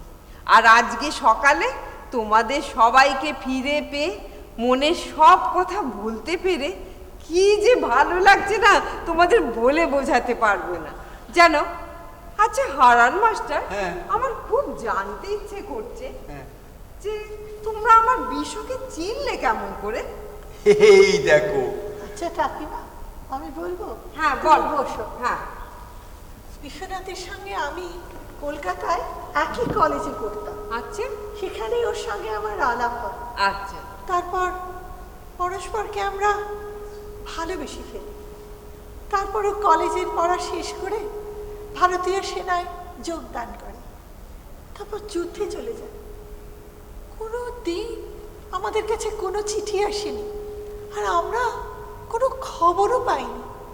দুশ্চিন্তা উৎকণ্ঠায় দিন কাটাতে। আহারে। তারপর সাবিনা দিদি আর সৈয়দ ভাই, ওরা আমাদের মেদিনীপুরের শাহেরশাহী গ্রামে মুন্সিগঞ্জ হাসপাতাল থেকে আসে, এবং ওরা খবর দেয় যে বিশু ভাই শিলিগুড়িতে গেছে। তাই ওরা আমাদের নিয়ে এই শিলিগুড়িতে আসে। আচ্ছা। আর আমি কিভাবে ওর সাথে পরিচিত হলাম সেটা বলছি। হ্যাঁ বল। 1971 মুক্তিযুদ্ধে উত্তাল বাংলাদেশ, সেই সময় এক ভারতীয় সেনা গুরুতর আহত হয়ে আমার হাসপাতালে আসে। আচ্ছা। দীর্ঘদিন ওকে চিকিৎসা করতে করতে ওর সাথে আমার এক মিষ্টি মধুর ভাই বোনের সম্পর্ক তৈরি হয়, আর সেই হলো তোমাদের বিশ্বনাথ। ওর চিঠি পেয়ে আমরা প্রথমে মেদিনীপুরে আসি, তারপর তোমার এখানে। খুব ভালো করেছে, খুব ভালো করেছে। বিশু ভাই এখন কোথায়?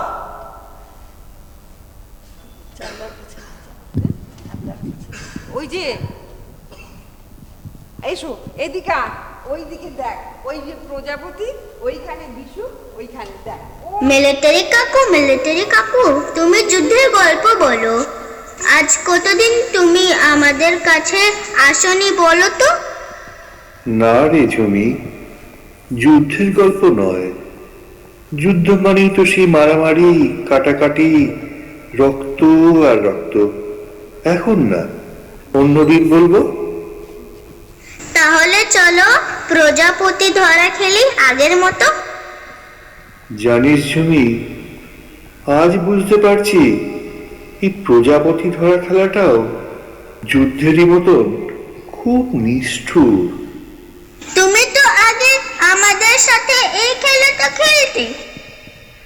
হ্যাঁ, খেলতাম ঠিকই, কিন্তু আজ সকালে জানিস তো আমার এতদিনের চিন্তা ভাবনা সব কেমন যেন পাল্টে গেল।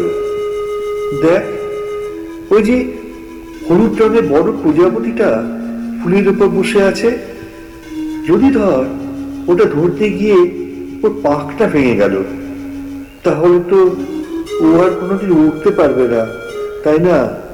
ও নিজের ঘরেও আর কোনোদিন ফিরতে পারবে না।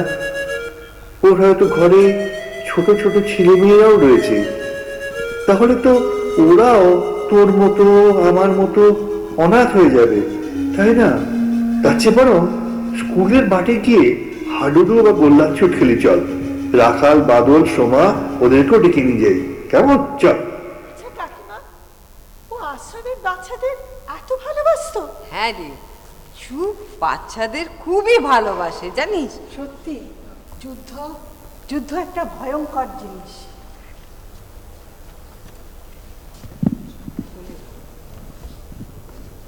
সাবিনা, হ্যাঁ হ্যাঁ, স্কুলটা দেখে এলাম, খুব আচ্ছা। সুন্দর স্কুল। আচ্ছা।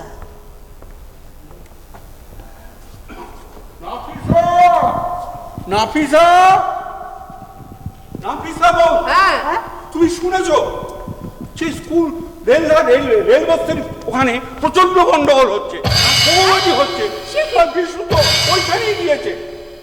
ও তো জুমিকে নিয়ে একটু আগে স্কুলের মাঠে হাডুডু খেলতে গেল। তুমি ঠিকই বলেছো, ও সেইখানে খেলা করার পর ঝুমিকে স্কুলে ঢুকিয়ে দিয়ে ওই রেল বস্তিতে যে ওর সব ছোট ছোট বন্ধুরা আছে তাদের সঙ্গে দেখা করতে গেল। এর মধ্যে সেখানে লাগে গন্ডগোল, তার সঙ্গে বোমাবাজি হচ্ছে। কি যে হবে শোনো, আমি না পিটারকে গাড়ি দিয়ে পাঠিয়েছি, ওকে যেন ধরে নিয়ে আসে। হে আল্লাহ, আল্লাহ আমার বিশু ভাইকে রক্ষা করো। আল্লাহ, হ্যাঁ আল্লাহ, রক্ষা করো, রক্ষা করো আমার বিশু ভাইকে, রক্ষা করো আল্লাহ। ভগবান রক্ষা করো, ভগবান, রক্ষা করো, লর্ড সেভ মাই সন। রক্ষা করো, রক্ষা করো ঈশ্বর। আমার পোকা কিচ্ছু হবে না, ও যে অমৃতের সন্তান।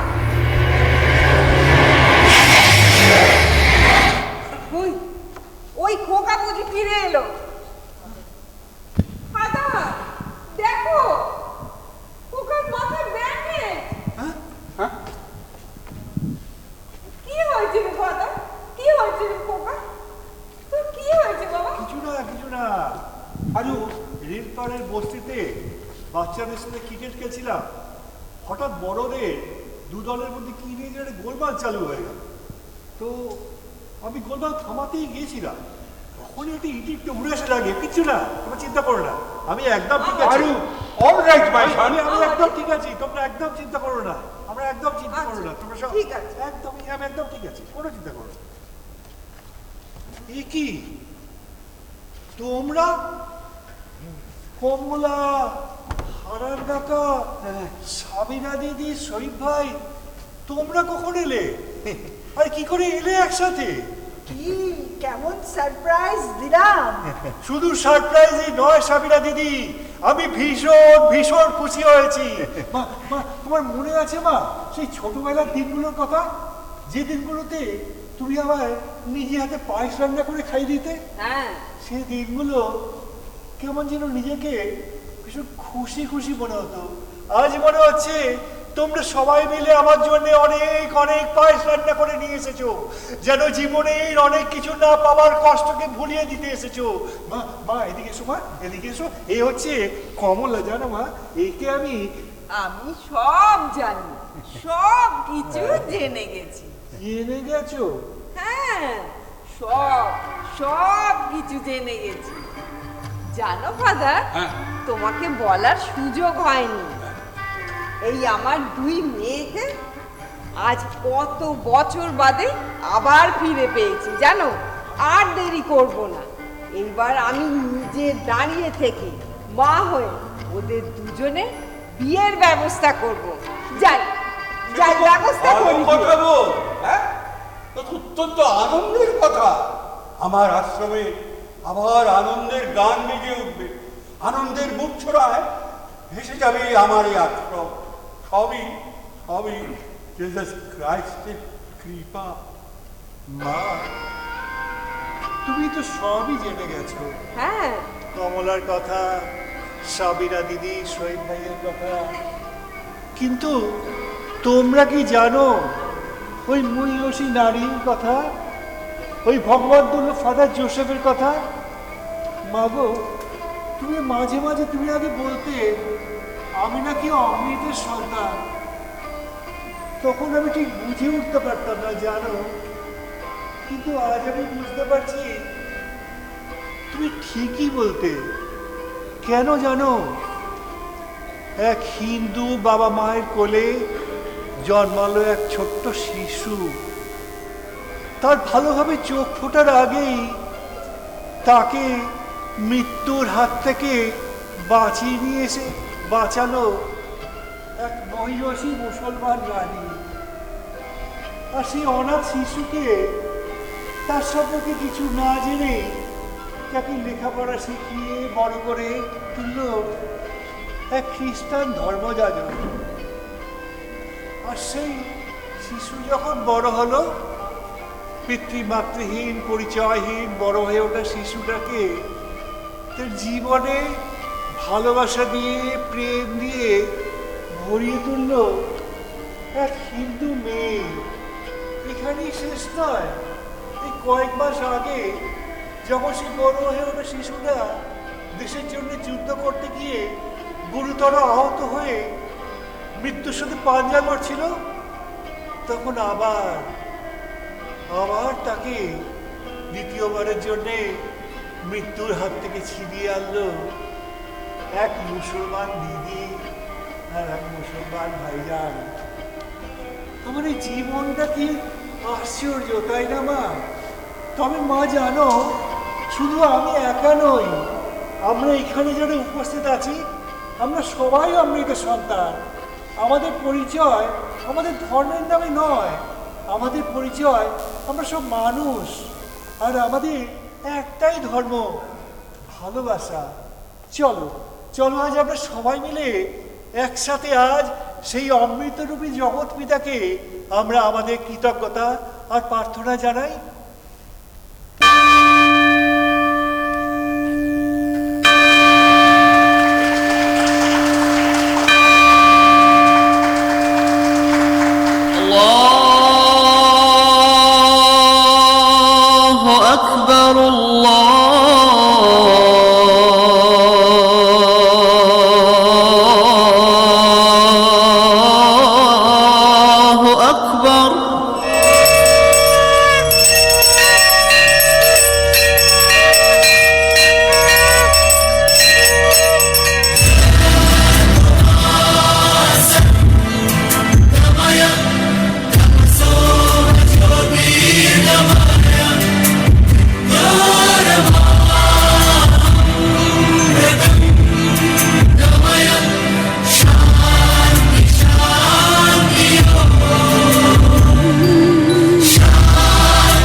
ফাদার জোসেফের ভূমিকায় অশোক ভৌমিক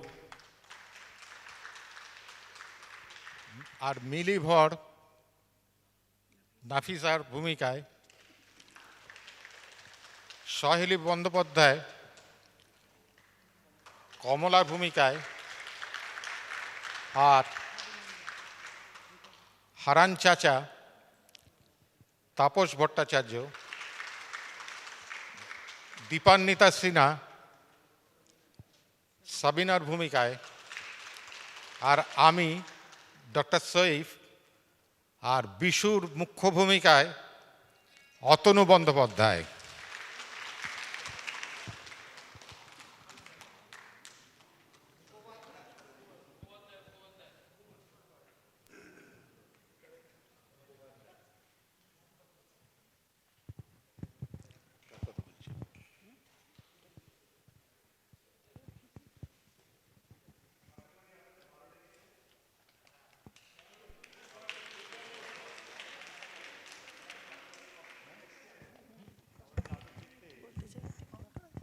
লাগলো আমাদেরও আপনাদের সঙ্গে কাছে পেয়ে।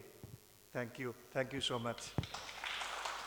আর আমাদের এই গোধূলি শুরু হয়েছিল 2017-এ, 7 জন মিলে আমরা শুরু করেছিলাম, কিন্তু খুব দুঃখের সঙ্গে জানাচ্ছি 2 জন আজকে আর আমাদের মধ্যে নেই।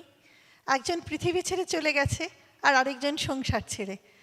তো আবার আমরা নতুন উদ্যোগপনায় নতুনভাবে এই নাটক মঞ্চস্থ